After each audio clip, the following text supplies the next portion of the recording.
Hello dear learners, welcome back to Abit Shiksha. Today's daily new capsule is brought to you by Abit Shiksha. So let us begin. आज की जो important news है वो है first branded, generic and missing ingredient of quality. ये जो news है that is regarding the medicines, ठीक है, जो हम बाई करते हैं उसके ऊपर है. काफ़ी अच्छा आर्टिकल है. Second, war in Myanmar, very important. यहाँ पे जो है वॉर चल रहा है, आपको मालूम है कि यहाँ म्यांमार में जो है मिलिट्री कू है, इसके वजह से जो है यहाँ पे वॉर लाइक सिचुएशन है इन दी रखीने एरिया. ठीक है, रखीने एक एरिया है वहाँ पे चल रहा है. Should election be state funded, this is a question. State, ये जो है इलेक्टोरल बॉन्ड से रिलेटेड है, पैसा फाइनेंसिंग ऑफ इलेक्शन उसके ऊपर रिलेटेड है. Fourth, unimpeded freedom of navigation vital says Rajnath Singh. ये आसियान का मीट है, आसियान प्लस का मीट है, तो उधर में ये डिस्कशन किया जा रहा है. नेविगेशन वेयर इन द सी, ठीक है, ओशन में, सी में जो है नेविगेशन का बात यहाँ पे की गई है. And last news, food prices pose to risk aligning inflation to 4% target. RBI official has said that कि ये जो है फूड इन्फ्लेशन 4% के मार्क को टच कर सकता है. ठीक है. फर्स्ट न्यूज़ जो है that is branded, generic and missing ingredient of quality. तो ये जो न्यूज़ है ये मेडिसिन के रिगार्डिंग है. ठीक है, आप जाते हैं कोई भी जगह में, कोई भी डॉक्टर के पास, डॉक्टर का फीस 500 रुपये, और वो जो मेडिसिन पकड़ाते हैं वो दैट्स जो पैसा मतलब बीमारी, जो आपका बीमारी है वो डिपेंड करता है, बट बेसिकली 2000-2500 का जो है मेडिसिन वो लोग हमें पकड़ा देते हैं. तो ठीक है, तो यही बात है. ब्रांडेड जो मेडिसिन होता है वो जेनेरिक मेडिसिन ही होता है. जेनेरिक मेडिसिन मतलब उसके अंदर जो सॉल्ट होते हैं, उसके अंदर जो कॉम्पोजिशन होता है वो सिमिलर रहता है. ठीक है, वो लेट्स सपोज करते हैं this is a branded medicine और this is a generic medicine, both cures fever. ठीक है, दोनों जो है फीवर के लिए, फीवर को क्योर करता है. बट जेनेरिक मेडिसिन का सॉल्ट और कॉम्पोजिशन वो जो है सिमिलर है इसके साथ, बट क्योंकि इसके ऊपर एक ब्रांड का नेम है, इसका प्राइस जो है डबल या फिर 4 टाइम्स जो है इंक्रीज हो जाता है. इसके वजह से जो है हमें जो फार्मेसी वाले हैं वो बोलते हैं कि अच्छा ब्रांडेड अगर आपको दवाई लेना है तो इसका दाम जो है 4 गुना आपको देना होगा. 4 गुना मतलब अगर ये 10 का है तो ये 40 रुपीज़ के अराउंड, 50 रुपीज़ के अराउंड का जो है आपको मेडिसिन मिलेगा. बट कॉम्पोजिशन सेम है, काम भी ये सेम ही करता है, बट इसके ऊपर जो है ब्रांडेड मार्किंग है, इसीलिए हमें जो ये बेचा जाता है ज़्यादा प्राइसेस है. तो इसमें यही बात की गई है कि हम जो नेशनल मेडिकल काउंसिल है उन्होंने जो है यहाँ पे बोला है कि डॉक्टर्स को जो है उन्होंने एक अगस्त में एक मीटिंग हुआ था नेशनल मेडिकल काउंसिल का, और उन्होंने डायरेक्शन दिया है सारे डॉक्टर्स को to prescribe only the generic medicine और and not brand names which lead to protest. ठीक है, आप जो है उन्होंने ये डायरेक्शन दिया था कि आप जो है सिर्फ जेनरिक मेडिसिन बेचेंगे, कोई भी ऐसे ब्रांडेड मेडिसिन नहीं बेचेंगे. क्योंकि आप समझिए ओपीडी में अगर कोई पेशेंट जाता है तो वो अपना इलाज करवाने जाता है और वहाँ पे उसको खर्चा जो आता है that comes around an average, अगर हम समझ ले तो 2-2.5 हज़ार का आता है. बट उसको जो मेडिसिन प्रिस्क्राइब किया जाता है, डॉक्टर्स उसको मेडिसिन प्रिस्क्राइब करते हैं, वो बहुत ज़्यादा होता है. And that leads to what, out of pocket expenditure उनका जो है हाई हो जाता है. और इंडिया का जो है, अगर हम इंडिया का एक एवरेज देखें तो इंडिया में जो है out of pocket expenditure in the field of medical बहुत ज़्यादा होता है. ठीक है, एक्स्ट्रा जो हम खर्चा करते हैं वो बहुत ज़्यादा होता है. तो इसलिए जो है मेडिसिन का जो दाम कम करने के लिए सरकार ने जो बहुत सारे इनिशिएटिव लिए हैं, अगर आपको पता है PM जन आरोग्य योजना, और फिर जन औषधि केंद्र है ना, जन औषधि केंद्र, ये सारे जो है ये सरकार का ये स्टेप्स ही है कि वो जो है जेनेरिक मेडिसिन को जो है वो एक पुश दे. क्योंकि जेनेरिक मेडिसिन में जो सॉल्ट और कॉम्पोजिशन वो सिमिलर ही रहता है, काइंड ऑफ सिमिलर ही रहता है, बट हमें जो है ये ब्रांड का नाम देकर इसको हमें एक्सपेंसिव दाम में बेचा जाता है. अंडरस्टूड. सो हमें यही मेक श्योर करना है कि जेनेरिक मेडिसिन जो है वो मिले लोगों को सस्ते प्राइसेस में. But everything has a but here. So generic medicine जो है कभी कभी अगर हम उसका देखें तो उसका इम्पैक्ट जो होता है वो कम रहता है. उसका जो इम्पैक्ट है वो कम रहता है in comparison to other medicine. अगर दूसरे मेडिसिन अगर हम देखें जो ब्रांडेड हो, उनका इम्पैक्ट, उनका क्वालिटी अच्छा होता है. क्वालिटी में जो है कभी कभी डिफरेंस हमें देखना था, not every time but sometimes you can see a difference in generic medicine and quality में. जो ब्रांडेड मेडिसिन होता है उनमें जो है इम्पैक्ट जो है हमें ज़्यादा देखने को मिलता है. बट हम इसको भी ठीक कर सकते। If the quality of generic medicine हम उसको जो है इम्प्रूव करें तो हम यहाँ पे भी उस ब्रांडेड मेडिसिन को बीट कर सकते हैं। बट अगेन ये जो है प्राइवेट जो कंपनीज है जो फार्मास्यूटिकल, अगर आपको मालूम है इंडिया का जो फार्मास्यूटिकल कंपनी जो है वो बहुत हाई है, ठीक है। हम जो है फार्मास्यूटिकल जो है वो हम एक्सपोर्ट करते हैं, ठीक है। बहुत सारी ब्रांड्स एस्टैब्लिश हो गई है जो फार्मास्यूटिकल गुड्स जो है हम एक्सपोर्ट करते हैं, ठीक है। हम बहुत सारी ब्रांड्स जो है उस तरीके से तैयार भी हो गए हैं, they are very much capable, हमारा जो है वो हेल्प करता है। बट हमें जो है इंडिया के सिनेरियो में हमें जो है ब्रांडेड मेडिसिन जो है वो थोड़ा हमारे लिए एक्सपेंसिव हो जाता है, तो हमें पुश करना चाहिए किसको, जेनेरिक मेडिसिन को भी हमें पुश करना चाहिए। हाँ, generic medicine are very much cheaper, ये हम लोगों ने पढ़ लिया, ठीक है। और एक हाथी कमेटी भी बनाई गई थी 1975 में, हाथी कमेटी बनाई गई थी and they have said that all branded medicine should be weeded out gradually, ठीक है। ये जो है क्योंकि थोड़े जो only certain renowned branded companies have quality is a myth propagated by big pharma companies with their expensive propaganda and unethical marketing techniques at work, ठीक है। कि जो थोड़े जो नाम हम लोगों को जो ब्रांडेड जो नाम है वो लोग जो है अच्छा हाई क्वालिटी मेडिसिन बनाते हैं, दिस इज अ मिथ, ये उनका कहना था। और ये उन लोगों का एक एजेंडा है, जो फार्मास्यूटिकल कंपनीज है उनका ये एजेंडा है, ठीक है, एजेंडा है। इसीलिए वो हमें जो है इस ट्रैप में फंसाते हैं कि हम जो है महंगे मेडिसिन खरीदें, बल्कि जेनरिक मेडिसिन भी वही काम करता है। और हमारा क्या है, हम जो है यूनिवर्सल कवरेज, हेल्थ कवरेज का जो है हमारा जो ये फंडामेंटल है कि हमें यूनिवर्सल हेल्थ कवरेज जो है अचीव करना, ठीक है। और उसमें जेनेरिक मेडिसिन का रोल बहुत ज़्यादा है। इसलिए अगर जन औषधि केंद्र जाएंगे तो वहाँ पे हमें बहुत सारे जेनेरिक मेडिसिन मिलेंगे, ठीक है। बहुत सारे हमें वहाँ पे जेनेरिक मेडिसिन मिलेंगे जिनका प्राइस बहुत ज़्यादा चीप रहता है as comparison to the branded medicine. Almost 30-40% जो है उसका प्राइस जो है वो लेस रहता है, ठीक है। Next news is war in Myanmar. Myanmar में आपको मालूम है मिलिट्री कू, ठीक है, मिलिट्री कू है कहाँ पे, म्यांमार में। तो वहाँ पे जो है अब जो है वहाँ पे एक एरिया है रखीने स्टेट है। अगर आप म्यांमार का जो लोकेशन देखेंगे वहाँ पे जो है रखीने स्टेट है, वहाँ पे जो है फिर से छोटा मोटा वार टाइप सिचुएशन वहाँ पे हमेशा से ही रहा है और वहाँ पे फिर से जो है वार लाइक सिचुएशन जो है तैयार हो गया, ठीक है।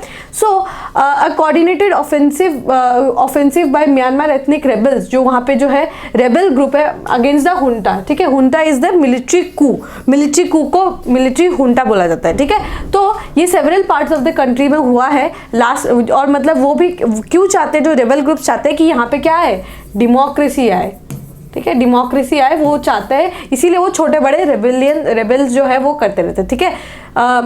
द रेबेलियन ग्रुप का नाम क्या है, the three brotherhood alliance, a coalition of ethnic minority armed groups, ठीक है। Ethnic minority armed group have claim to have made territorial gains, ठीक है। उन्होंने जो है टेरिटोरियल गेन्स क्या है, कहाँ पे, म्यांमार बॉर्डर में, कहाँ, with China and dozen of junta forces surrendering, ठीक है।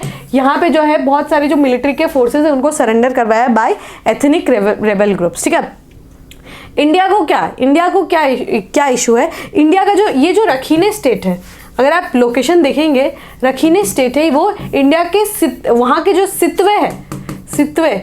सितवे जो पोर्ट है उसके बहुत नज़दीक है, और सितवे पोर्ट जो है वो हमारा इंडिया के बॉर्डर से बहुत ही ज़्यादा करीब है, ठीक है। तो यहाँ पे कोई भी इश्यूज होंगे तो ये ऑब्वियसली ये जो है बॉर्डर का इशू यहाँ पे बन जाएगा। और साथ में ही ये रिबेल ग्रुप्स जो है वो लोग क्या करते हैं, इंसर्जेंसी क्रिएट करते हैं, ठीक है। इंसर्जेंसी क्रिएट करते हैं कहाँ पे, इन नॉर्थ ईस्ट, ठीक है। ये लोग, ये सारे जो इंसर्जेंट ग्रुप्स है वो इंसर्जेंसी क्रिएट करते हैं कहाँ पे, नॉर्थ ईस्ट में, ठीक है। सो यहाँ पे पीस लाना बहुत ज़्यादा ज़रूरी है। और इंडिया का क्या स्टैंस है कि आपको अगर याद हो 2015 में म्यांमार ने इंसर्जेंट ग्रुप्स ने विद क्या किया था, यहाँ पे जो है अटैक किया था, ठीक है। हमारे बहुत सारे सोल्जर्स जो है मर गए थे, तो यहाँ पे एक सर्जिकल स्ट्राइक किया था इन म्यांमार, ठीक है। सर्जिकल स्ट्राइक किया था इन म्यांमार इन 2015। तो यहाँ पे जो है हमें म्यांमार के जो आर्मी है उन्होंने हमारा बहुत हेल्प किया था to execute this surgical strike, ठीक है। तो इसीलिए हमारा जो है स्टैंड, हम चाहते हैं, yes we want a democratic state, but हमने जो है यहाँ पे पीस मेंटेन, अपने नॉर्थ ईस्ट के इंसर्जेंसी में पीस मेंटेन करने के लिए हमें ये जो है आर्मी ऑफ म्यांमार, उनकी भी हमें ज़रूरत है। इसीलिए हम जो है इस मामले में कहीं ना कहीं थोड़े शांत से दिखे हैं, ठीक है, क्योंकि हमें अपना जो है नेशनल इंटरेस्ट उनको मेंटेन करना है, ठीक है। यस, इन बहुत सारे जो है कंट्रीज जो है डेमोक्रेसी की बात करते हैं, we are the biggest advocators of democracy, but हमें अपना भी नेशनल इंटरेस्ट जो है उसको ध्यान में रख के चलना चाहिए, ठीक है। सो हम वही करते हैं कि अपना जो है नेशनल इंटरेस्ट उसको हम ध्यान पे रख के चलते हैं, ठीक है। सो ये आपको याद रखना है। 2021 में मिलिट्री कू हुआ था, यहाँ पे मिलिट्री रेजिम ने ले लिया था फ्रॉम द डेमोक्रेटिक गवर्नमेंट, वहाँ से जो है मिलिट्री का गवर्नमेंट आ चुका था। यूएस का यहाँ पे खासा इंटरेस्ट रहता है, चाइना का यहाँ पे खासा इंटरेस्ट रहता है, क्योंकि यूएस जो है उन्होंने यहाँ पे सैंक्शंस बहुत सारे लगाए हैं। क्यों? क्योंकि US does the advocacy of democracy, और चाइना जो है, चाइना का इन्फ्लुएंस ये द रीजन ऑफ म्यांमार में है। एक चीन है एरिया जो चाइना के बॉर्डर है, तो वहाँ पे क्या करती है चाइनीज गवर्नमेंट, यहाँ पे रिबेल्स को जो है तैयार करती है, ठीक है, रिबेल्स को जो है तैयार करती है, और वो जो है इंसर्जेंसी क्रिएट करते हैं इन नॉर्थ ईस्टर्न रीजन। तो यहाँ पे जो है हमें कहीं ना कहीं स्ट्रगल देखने को मिलता है, किनके बीच में, बिटवीन चाइना एंड यूएसए, ठीक है। तो ये चाइना ने जो है यहाँ पे म्यांमार का बहुत सारा हेल्प किया है, यूएस ने जो है यहाँ पे सैंक्शंस लगाए हुए हैं, तो यहाँ पे कहीं ना कहीं एक टसल भी हमें देखने को मिलता है, ठीक है। आप देख सकते हैं यूएस का जो है लोकेशन आप देखिए, बट यहाँ पे कहीं ना कहीं एक आइडियोलॉजिकल वेरफेयर जो है वो चलाते हैं वो लोग, ठीक है। सो इंटरनेशनल पॉलिटिक्स को अगर हम डिस्कस करेंगे, it will take a very much time, ठीक है, it will take a very long time, but हमें उसको जितना हो सके उसको लिमिट करना है। और ये आपको मैंने अब समझा दिया। रखीना स्टेट आप देख लीजिएगा, सितवे के बहुत ज़्यादा पास है, तो आपको रखीना स्टेट, म्यांमार, और आप अगर देखेंगे, अगर आपको याद हो तो आसियान भी जो है अभी म्यांमार से दूर होते हुए जा रही है, क्योंकि आसियान भी जो है एडवोकेसी किसकी करती है, डेमोक्रेसी की। Understood? We will move on to the next news. The next news is should election be state funded? Elections जो है, इलेक्टोरल बॉन्ड्स पे जो है एक न्यूज़ आया था कि अब जो है जो जस्टिस ऑनरेबल सुप्रीम कोर्ट है, उन्होंने जो है पटिशन फाइल किया था कि हमें एनोनिमसली जो है इलेक्टोरल बॉन्ड्स हमें इशू नहीं करना चाहिए था, बट उसका जो है उन्होंने रिवर्स कर दिया ऑर्डर को। ऑर्डर वाज रिवर्स कि हमें जो है ट्रांसपेरेंसी, क्या बोलते हैं, हमें जो है ऐसे अनोनिमस इलेक्टोरल बॉन्ड्स के ऊपर जो हमें ध्यान देना चाहिए, ठीक है। इलेक्टोरल बॉन्ड्स क्या है, एक पेपर होता है जिसमें आप किसी भी पार्टी को ₹1000 से लेकर 10 कितना भी आप उनको डोनेशन दे सकते हैं वाया एसबीआई के वाया जो है आप उनको पैसे दे सकते हैं, और वो जो पार्टी है वो आके यहाँ से फंडिंग उठा सकती है, ठीक है। तो यहाँ पे जो है पूरा प्रोसेस जो है वो अनोनिमस होता है, ठीक है, अनोनिमस होता है, पूरा प्रोसेस जो है वो अनोनिमस होता है। इसीलिए transparency in election funding has become a central issue here. Understood? Transparency लाना जो है वो बहुत ज़्यादा ज़रूरी हो जाता है। लेट अस सी कि पहली बात तो है कि इलेक्शन जो है, स्टेट फंडिंग इलेक्शन जो है वो एक मिसनॉमर है, मतलब ये एक गलत बात है, क्योंकि जो है फंडिंग जो होगा वो पब्लिक फंडिंग से होगा, जो हम जो टैक्स भरते हैं उससे फंडिंग से होगा।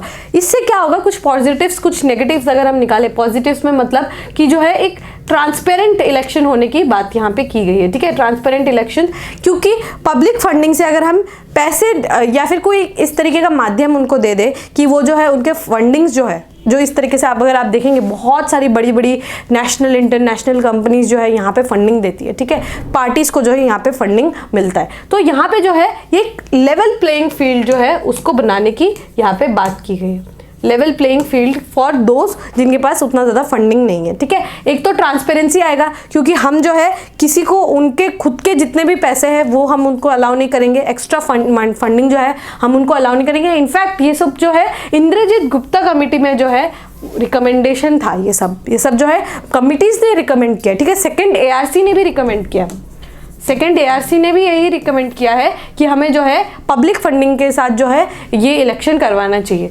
ट्रांसपेरेंसी होगा, लेवल प्लेइंग फील्ड होगा, ठीक है, अपॉर्चुनिटी मिलेगा, ठीक है, अपॉर्चुनिटी मिलेगा किसको, कैंडिडेट्स को, ठीक है, बहुत सारे कैंडिडेट्स को जो है अपॉर्चुनिटी मिलेगा। बट इसका नेगेटिव भी है, एक तो हमारे जो है वेलफेयर स्कीम्स का पैसा बहुत ज़्यादा डाइवर्ट हो जाएगा, वेलफेयर स्कीम का जो है बहुत सारा पैसा डाइवर्ट हो जाएगा। साथ में कोई भी जो है मतलब फ्रिवलस जो है यहाँ पे फ्रिवलस तरीके से जो है लोग यहाँ पे इलेक्शन करेंगे, मतलब जिसको भी इच्छा होगा वो आके खड़ा हो जाएगा, भले उसको कोई इलेक्शन का ई भी नहीं आता होगा बट फिर भी वो इलेक्शन कंटेस्ट करने के लिए चला जाएगा। सो इसमें बहुत सारे पॉजिटिव्स है, बहुत सारे नेगेटिव्स है। और आपको याद रखना इंद्रजीत गुप्ता कमेटी और सेकेंड ARC ने भी यही बोला था कि हमें जो है इलेक्शन पब्लिक मनी से करवाना चाहिए, बट बहुत सारे समय जो है ये क्या भी देखने को मिल सकता है हमें, वेस्ट ऑफ पब्लिक मनी, ठीक है, वेस्ट ऑफ पब्लिक मनी, ठीक है। सो ये एक डिस्कशन है, एक डिबेट है इलेक्टोरल बॉन्ड से रिलेटेड, फाइनेंस इन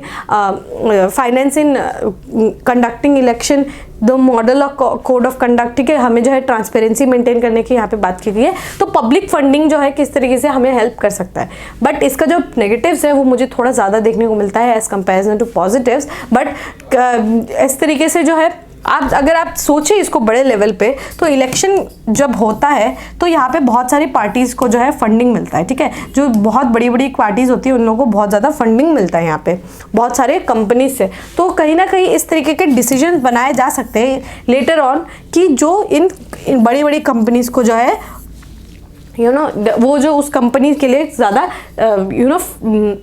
पॉजिटिव्स हो, ठीक है, ऐसी पॉलिसीज फॉर्म की जा सकती है जो इन कंपनीज के बहुत ज़्यादा फेवर में हो, ठीक है। तो ये कहीं ना कहीं एक इशू हो जाएगा कि यहाँ पे एक नेक्सस क्रिएट हो जाएगा, ठीक है, क्या क्रिएट हो जाएगा, एक नेक्सस क्रिएट हो जाएगा। ये जो है पॉलिटिकल और कंपनीज के बीच में, पॉलिटिकल पार्टी और कंपनी के बीच में एक नेक्सस क्रिएट हो जाएगा जो मार्केट को डिसरप्ट कर सकता है, ठीक है। यहाँ पे जो है दोनों एक दूसरे के जो है फेवर गेन्स के लिए ही काम करेंगे, तो ये कहीं ना कहीं हार्म करेगा किसको, जो डेमोक्रेटिक प्रोसेस होता है उसको हार्म करेगा, और साथ ही जो है कहीं ना कहीं एक इकोनॉमी में भी हमें इम्पैक्ट डाल सकता है। तो ये डिस्कशन जो है ये चलते रहेगा जब तक इलेक्शन नहीं होता। इलेक्टोरल बॉन्ड्स पे जब जब न्यूज़ आएगा ये डिस्कशन होगा, ठीक है। So we will make sure कि अगर कोई डिस्कशन हो तो हम उसको कवर करेंगे आगे, ठीक है। Okay, then we will move on. The next news is unimpeded freedom of navigation is vital, says Rajnath Singh, ठीक है। तो आसियान प्लस का जो है वो मीटिंग हो रहा है, ठीक है, आसियान प्लस का जो है वो मीटिंग हो रहा है। उन्होंने यहाँ पे जो है आपको पहले मैं बता दूं कि आसियान क्या है, आसियान प्लस क्या है, ठीक है। सो आसियान है इस्टेब्लिश हुआ था साइनिंग किसको, आसियान डिक्लेरेशन, ठीक है, बैंकॉक डिक्लेरेशन भी जिसको बोलते हैं, बाय इट्स फाउंडिंग फादर्स, ठीक है। तो आसियान एक क्या है, association of south east Asian Nations. South east Asian nation जो है 10 साउथ ईस्ट एशियन नेशंस है, उनका एक एसोसिएशन है, उसको क्या बोला जाता है, आसियान, ठीक है। आसियान कंट्रीज में 10 कंट्रीज है जो साउथ ईस्ट एशियन कंट्रीज में काउंट किए जाते हैं, ठीक है। 10 कंट्रीज है। 10 कंट्रीज कौन कौन से हैं, Indonesia, Malaysia, Philippines, Singapore, Thailand, Brunei, Vietnam, Laos, Myanmar भी है इसका part, very important, Myanmar, Cambodia are the member nations, ठीक है। ये जो है 10 मेंबर नेशंस है। ये लोग क्या करते हैं, अपना जो ये लोगों ने एक रीजनल ग्रुपिंग बना के रखा है, ठीक है, it is a regional grouping जो अपना म्यूचुअल बेनिफिट देखते हैं, म्यूचुअल ट्रेड देखते हैं, म्यूचुअल डिफेंस देखते हैं, ठीक है। तो इनमें काफ़ी ज़्यादा जो है जो है यहाँ पे प्रॉस्पेरिटी देखने को मिला था, ठीक है। एक टाइम पे इनको एशियन टाइगर्स बोला जाता था, इन कंट्रीज को एशियन टाइगर्स बोला जाता था, ठीक है। They were called Asian tigers because यहाँ पे जब से इन्होंने आसियान फॉर्मेशन किया है, यहाँ पे हमें जो है काफ़ी बड़ा एक बूम देखने को मिला है, ठीक है। इकोनॉमिकली भी, ट्रेड में भी, मिलिटरीली भी यहाँ पे जो है बूम हमें देखने को मिला था, इसीलिए इनको आसियान टाइगर्स भी बोला जाता था, ठीक है।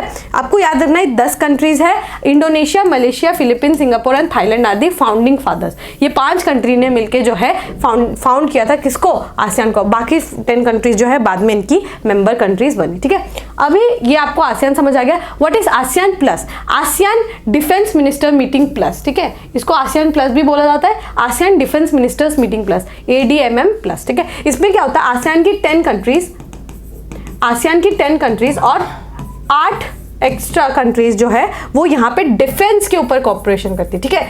ट्रेड नहीं बट डिफेंस कॉपरेशन की यहाँ पे बात की जाती है, ठीक है। वो 8 countries, let me erase this part, वो 8 कंट्रीज कौन कौन सी है, इंडिया है, ऑस्ट्रेलिया है, चाइना है, जापान है, न्यूजीलैंड है, रिपब्लिक ऑफ कोरिया है, रशिया है एंड यूनाइटेड स्टेट्स है। ये सब जो है 8 कंट्रीज जो है ये आसियान प्लस के मेंबर्स है, ठीक है, आसियान प्लस के मेंबर्स है। आसियान प्लस जो है किसके ऊपर डिस्कशन करती है, ओनली ऑन डिफेंस, ठीक है, डिफेंस के मामले में जो है बात करती है and which are collectively known as the plus countries, ठीक है। इंडिया जो है, India became an ASEAN dialogue partner in 1992। Dialogue partner हम कब से हैं, 1992 से है।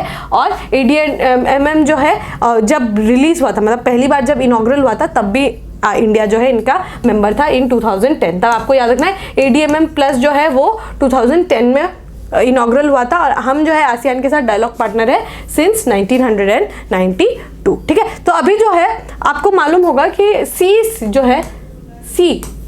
ओशन जो है यहाँ पे जो है नेविगेशन जो है बहुत इंपॉर्टेंट होता है, क्योंकि बहुत ही लार्ज मात्रा में ट्रेड वॉल्यूम कार्गो जो है यहाँ पे मूव करते हैं। ठीक है, वाटर के थ्रू जो है हमारा सबसे ज़्यादा मूवमेंट होता है शिपमेंट्स का। ठीक है, तो हमें एक डेमोक्रेटिक मूवमेंट के लिए, एक रूल बेस्ड मूवमेंट हमें जो है उसकी ज़रूरत है। उसी के लिए United nation convention on law of the sea, UN clause जो है ये बनाया गया था बाय यूनाइटेड नेशन की यहाँ पे जो है फ्री एंड फेयर मूवमेंट हो। ठीक है, सब कंट्रीज का जो है फ्री एंड फेयर मूवमेंट हो। ठीक है, तो यहाँ पे आसियान में हमारे जो डिफेंस मिनिस्टर श्री राजनाथ सिंह जी वो गए थे, उन्होंने यहाँ पे यही बात की कि हमें जो है फ्रीडम ऑफ नेविगेशन होना चाहिए इन दी सीज। ठीक है, ये आपको याद रखना है। ये आपको मैंने समझा दिया, UN क्लॉज मैंने आपको समझा दिया, आसियान क्या था, कब बना, कितनी मेंबर्स थे, आसियान डिफेंस मिनिस्टर्स प्लस, ये भी मैंने आपको समझा दिया। We will move on to the last news. The last news for today is food prices pose risk to aligning inflation to 4% target. ठीक है, RBI ऑफिशियल। तो हमें मालूम है कि अभी food inflation, sorry not food inflation but CPI जो है 4.87 के आसपास चल रहा है। ठीक है, it is a very desirable, ठीक है, बहुत ज़्यादा हमारा डिज़ायरेबल रेंज पे जो है इन्फ्लेशन चल रहा है। ठीक है, CPI जो है that is consumer price index जो है वो कहीं अच्छा चल रहा है, बट ये देखा जाता है कि इन्फ्लेशन जो है वो बढ़ सकता है due to change in climate. ठीक है, क्लाइमेट चेंज की वजह से जो है यहाँ पे हमें फूड इन्फ्लेशन का जो टारगेट है वो हम शायद मिस कर सकते हैं इन दी कमिंग ईयर। ठीक है, कमिंग जो मंथ आ रहे हैं उसमें जो है प्राइस जो है इंक्रीज हमें देखने को मिलेगा। हम लोगों ने टमाटर का जो है प्राइस राइज देखा, अनियंस का जो है अभी काफ़ी ज़्यादा प्राइस राइज हो गया है। ठीक है, टमाटो, सीरियल्स, पल्सेस, शुगर, इन सब में क्या है, पोटेंशियल है कि वो उनका प्राइसेस जो है वो डिसरप्ट हो जाए। ठीक है, काफ़ी ज़्यादा जो है उनका प्राइसेस बढ़ जाए, और इनका प्राइसेस बढ़ेगा then it will directly have an impact on the consumers पे जो है डायरेक्टली इसका इम्पैक्ट देखने को मिलेगा। ठीक है, तो यहाँ पे जो है काम किसका होता है इन्फ्लेशन कंट्रोल का, that is the work of RBI का जो है काम है इन्फ्लेशन को कंट्रोल करना। ठीक है, मॉनेटरी पॉलिसी कमेटी जो है वो इन्फ्लेशन को यहाँ पे कंट्रोल करने के लिए बनाई गई थी। हमने मॉनेटरी पॉलिसी कमेटी के बारे में बहुत बार डिस्कस किया है। It is a statutory body, 6 members होते हैं, 3 RBI से, 3 गवर्नमेंट से। ठीक है, और RBI यहाँ के ये MPC के जो मॉनेटरी पॉलिसी कमेटी के जो है चेयरपर्सन होते हैं। ये आपको मैंने बता दिया। ठीक है, सो ये बोला गया है कि आने वाले महीनों में शायद हमें और थोड़ा डिसरप्शन और थोड़ा प्राइस राइज दिखने को हमें मिल सकता है इन सर्टेन कैटेगरीज। ठीक है, बहुत सब में नहीं बट अनियंस में, टमाटर में, इन सब में जो हमें प्राइस राइज देखने को मिल सकता है ड्यू टू क्लाइमेट। ठीक है, क्लाइमेट की वजह से भी, और फिर इम्पोर्ट जो है हम एक्सपोर्ट इम्पोर्ट की वजह से भी हमें कई बार देखने को मिलता है। ठीक है, so we can have some kind of inflation, हम जो है फूड इन्फ्लेशन देख सकते हैं, और इट कुड जो बेंचमार्क है उससे आगे थोड़ा बढ़ सकता है, बट RBI जो है obviously they will try to control the food prices. ठीक है, so with this we have come to end of today's daily news discussion. अगर आपको Assam TET cum recruitment exam को जो है क्लियर करना है then we have brought you this very extensive course paper 1 का which includes pedagogy, Assam GK, English and GS and current affairs. ठीक है, you can use this code PD100 to get an additional discount. So with this we have come to end of today's daily news discussion. If you have liked this discussion, don't forget to give a like and write down in the comment section. Do join the Telegram channel and study hard. We will meet tomorrow. Till then, take care and thank you.